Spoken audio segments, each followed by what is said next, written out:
எல்லாரும் எப்படி இருக்கீங்க? இன்னைக்கு குக் வித் கோமாளி ரெசிபியான முட்டை தொக்கு தான் பண்ண போகிறோம்.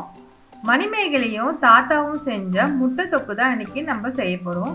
அது ரொம்பவே சிம்பிளான டிஷ் தான். வாங்க அது எப்படி செய்யலான்றதை இன்னைக்கு நம்ம பார்க்கலாம்.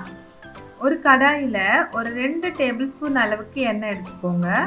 அதில் 1 ஸ்பூன் அளவுக்கு கடுகு போட்டுக்கலாம்.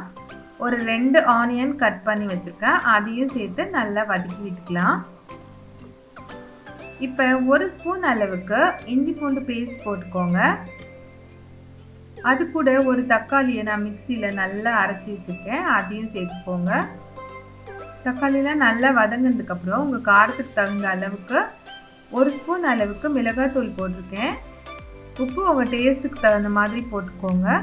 ஒரு பிஞ்ச் மஞ்சள் பொடி இதெல்லாத்தையும் போட்டு நல்லா வதக்கி விட்டுக்கலாம். அந்த எண்ணெயிலே நல்லா வதங்கிடும் எல்லாம்.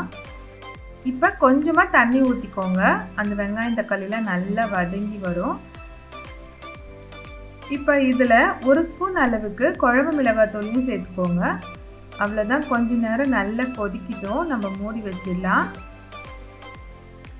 ஒரு 10 நிமிஷம் அப்படியே சிம்லேயே வச்சுட்டேன். நல்லா வெந்துடுச்சு. வெங்காயம் தக்காளிலாம் நல்லா வெந்து தொக்கு மாதிரி அழகாக ஆயிடுச்சு. இப்போ நீங்கள் இதிலே அந்த வேக வச்ச முட்டையும் சேர்த்துக்கலாம். நான் பிளேட்டிங் பண்ணோன்றதால முட்டையை நான் பிளேட்டிங் பண்ணும்போது சேர்த்துக்க போகிறேன். அதுக்கு ஒரு தவாவில் கொஞ்சம் பட்டர் போட்டு அந்த பாவ் பாஜி பண்ண கொஞ்சமாக டோஸ்ட் பண்ணிக்கோங்க. இது அந்த முட்டை தொக்கு கூட வச்சு சாப்பிடும்போது ரொம்ப டேஸ்ட்டாக இருக்கும். அதனால நான் இந்த முட்டை தொக்குக்கு சைட் டிஷ்ஷாக இந்த பாவ் பாஜி பண்ண தான் கொடுக்க போகிறேன். இப்போ பிளேட்டிங் பண்ணிக்கலாம்.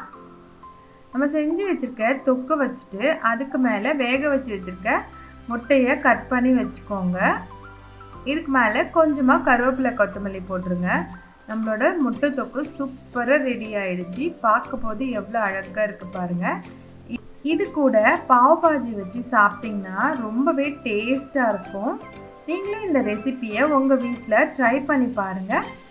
எப்படி இருக்குன்றதை எனக்கு கமெண்ட் பண்ணுங்கள். என்னுடைய வீடியோ உங்களுக்கு பிடிச்சிருந்ததுன்னா என்னுடைய சேனல் ஃபுட்யூலுக்கு லைக், ஷேர், சப்ஸ்கிரைப் பண்ணுங்கள். மீண்டும் அடுத்த வீடியோவில் சந்திக்கலாம். நன்றி, வணக்கம்.